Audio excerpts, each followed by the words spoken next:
Батырлар жырының Ахмет Байтұрсынов екі ерекше үлгісі бар еді бізге беретін. Біріншісі сол замандағы тілден хабар береді. Бабаларымыз қалай сөйледі, қандай қарым қатынас жасады деген сияқты. Екінші, сол кездегі елдің рухынан хабар береді дейді. Өйткені батырлық, өрлік, ерлік жайлы халықтың рухы биік кезде айтылады дейді ондай әңгімелер. Халықтың рухы төмен кезде ақындар ондай сөз айта алмайды дейді.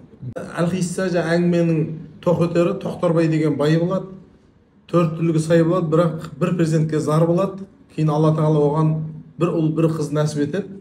Ұлдың атын Қобыланды, қыздың атын Қарлығаш деп қояды ғой жаңа. Сон жаңағы мынау Бауыржан Момышұлының бір сөзі бар.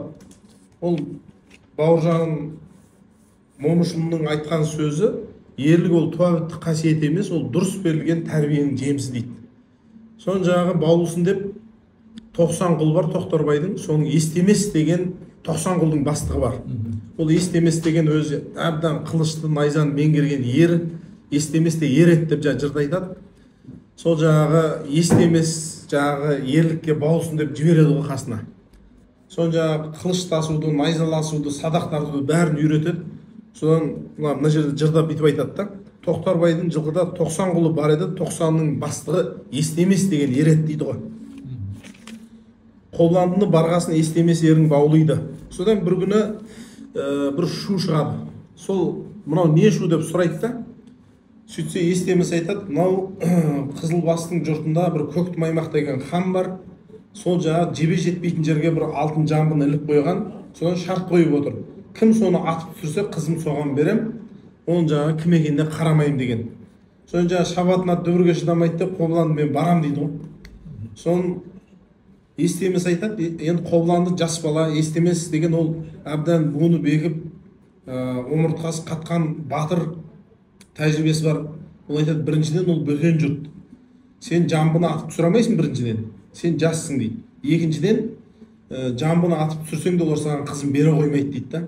Сен барма дейді, бұл сапарға барма дейді, бұл олжаға қызықпа сен дейді. Жоқ дейді, мен барам дейді. Сөйтіп барады да атып түсіреді ғой жамбыны, Қобыланды. Қобыланды оңай жігіт емес енді. Содан Көктім аймақта сөзінде тұрады, ол да ер екен. 40 нарға алтын, күміс алтынмен аптап күміспен күптеп жасауын беріп қызын шығарып салады ғой. Соны жолда кетіп баратқан кезде жаңа құртқаның тегін қыз емес екенін көріне бастайды да. Соны енді жырдан оқиық соны. Жолда келе жатыр. Мінген аты ал еді, қылшық жүнді қар еді, Қобыландай батырын көшіп тартып барады. Бірнеше күн жол жүріп, азғын емес мол жүріп, өткен күнді санады. Бір күндері болғанда қара жолдың үстінен қалың жылқы жарылып, екі жақта қалады. Құртқасынды сұлуын күймеден басын шығарып, жылқыға көзін салады. Ортасында жылқының көгала бие жусап тұр, құртқаның көзі шалады. Тоқтатып қойып күймесін шақырып алып, сұлтан деп Қобыландай баланы биені көріп сынады. Сонда кел жатқан кезде күймені ашып байқайды, сөйтіп бір жылқыға көз түседі ғой, көгала бие жусап тұр, соған көз түседі. Сөйтіп енді бұл жерде жаңағы обращениесіне қараңыз, сұлтан деп шақырады да. Сұлтаным Бергеш деп шақырады. Сөйтіп келеді де, мынау жатқан көп жылқы кімдікі деп сұрады.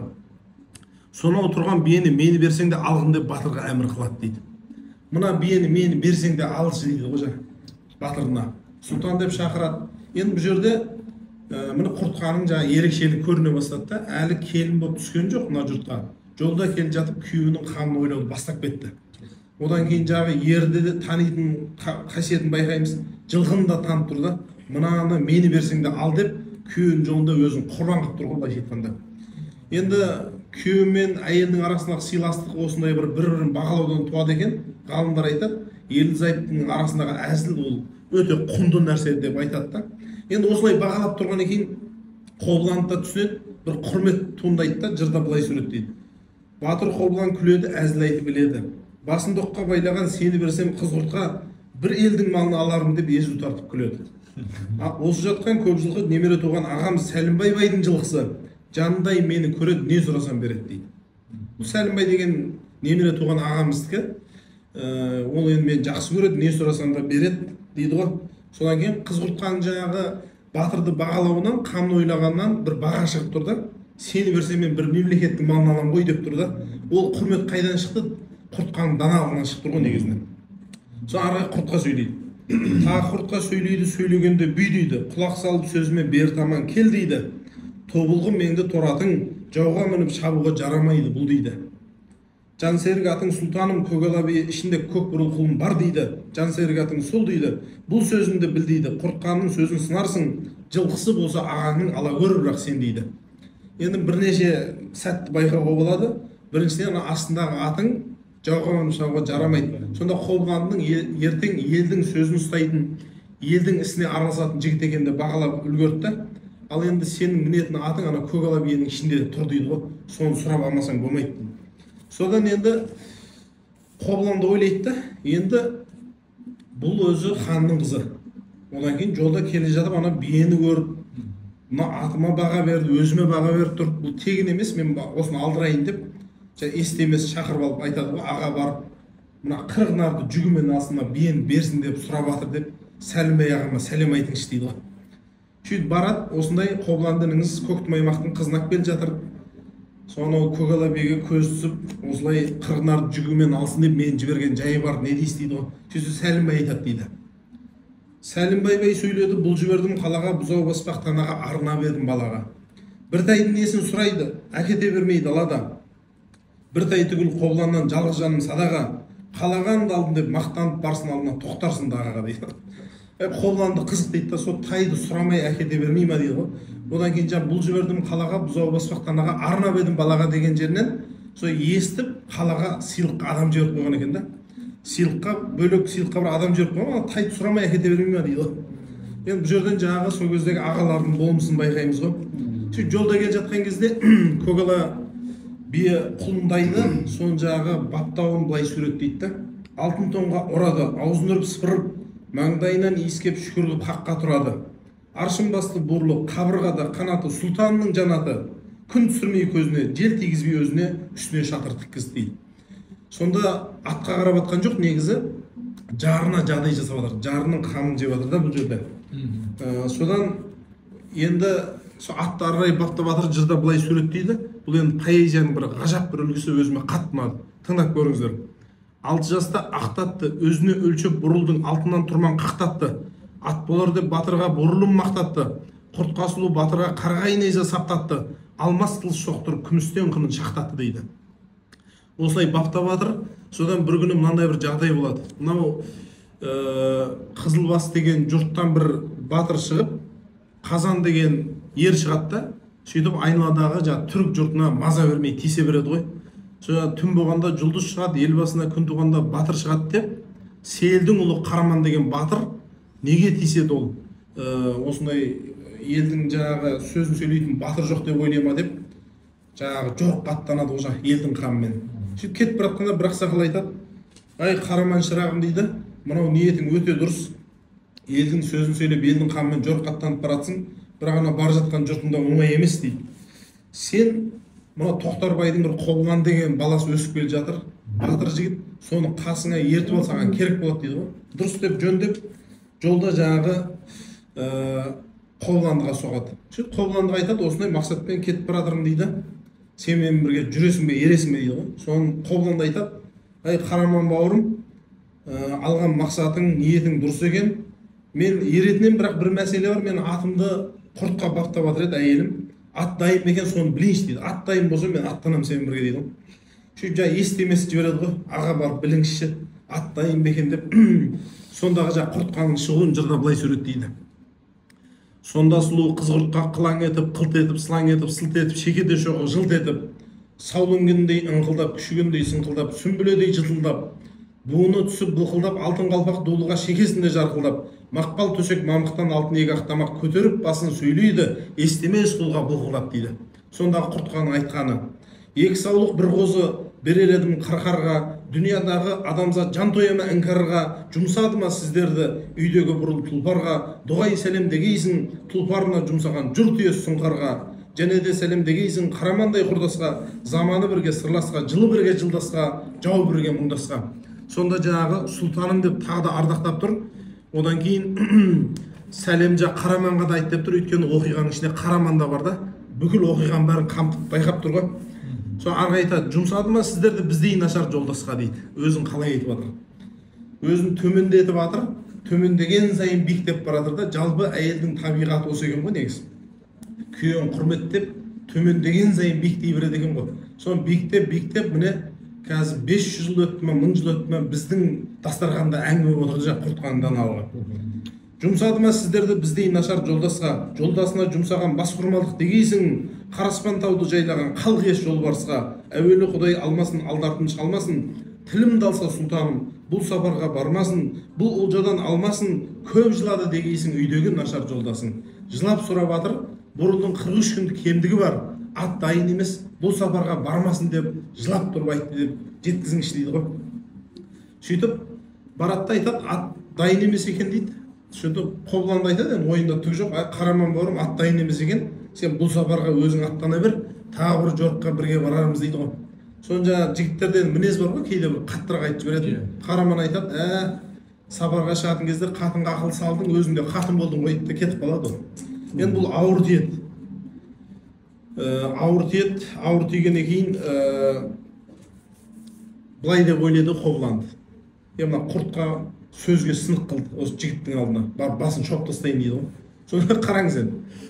Үйінде атын баптап, жағдайын ойлап, мені сатып жіберсең де ал деп жаңа атын баптап отқан қатынның басын шабайын деп кетіп баратыр да. Соны жаңа жырда былай суреттейді кетіп баратқан. Бұл енді жігітте бар осындай, табиғатында осындай бар. Қобыланды кетіп барады жаңа. Тобыл атқа ер салды, ағалмасты қолға алды, қамшы болса сауырға екпін ұқсап дауылға. Тобылғымен Торатпен Қобыланды шап дауылға. Жау шабайын деп кетіп баратқандай да. Қатуланып, қаттанып, буырқанып, бұрсанып, мұздай темір құрсанып, қабағынан қар жауып, кірпігінен мұздың әр жақпенен бер жаққа найзасын ұстап бармаққа, аттанбаққа қалмаққа. Батыр кейіп келеді, еш жазығы жоқ еді. Бұлаңдаған құртқаның сөзге сынық қылдың деп, егер шықса алдынан басын кесіп алмаққа. Басын шауып тастайын деп кетіп баратыр. Өйткені жаңағы жігіттің алдына жаңағыдай жағдайға түсіп қалды. Соның енді құртқаның жағдайы қалай болар осы кезде жырда былай суреттейді. Дарбазалы есікті пайғамбардай несіпті, үйде отырған қыз-құртқа дүбірін аттың есітті. Екпіні қатты кім болсын сұлтанындағы десіпті. Түрегел бұлаңдап ашып көрді есікті, көргеннен соң қамықты. Құс төсекті мамықты, арпа бидей қабықты, көтер алмас кедейлер жылына салған салықты. Шыдай алмай қыз-құртқа және де ашты жабықты. Жабық деген жаңағы киіз үйдің есігі емес, мына киіздің арасында. Сөрде өте абайлап ашып көріп жатыр ғой, жаңа көзіне түсіп қалмайын деп. Ашуланып келе жатқан адамның көзіне түспеу керек та, оны біліп тұр, және жабықты ашып көрді дейді да. Содан және де ашты жабықты. Жабықтан көзін салыпты, салса ерді таныпты, түсі суық көрінді. Ерге болған секілді бір сөзбенен жазықты. Батырдан құртқа қорыққан соң төмен қарап жер шұқып, өксіп жылап қамықты, енді құртқа қасады. Енді құртқа сасады, бетінен қаны қашады, оң етегін басады. Есікпенен төріне неше қайта жүгірді. Бірақ енді сасқалақтап жүгіре берсе құртқа тарихта қалмас еді, ол бір айла ойлап табады осы жерде. Он жырда былай деп айтады. Неше қайта жүгірді, сасып жүріп жөн тауып, ақылменен ой тауып, түтікпенен су берген, түндікпенен күн көрген, төрде тұрған бурылдың басын шешіп алады. Мойнына арқан салады, шылбырынан жетелеп бұрылатты қыз-құртқа, Қобыландының алдынан бұлаңдап кетіп барады. Мынандай айла ойлап табады. Атын жетектеп алып өтейін алдынан, сол кезден атын көреді, ашу басылып қалады деген бір ақыл табады ғой. Мынау Шал ақын айтады, қатынның өзі 3 түрі бар дейді. Бір қатын бар дейді, қинаумен қатын. Бір қатын бар, сыйлаумен қатын. Нағыз қатын сол қатын, әр нәрсені ойлаумен қатын дейді.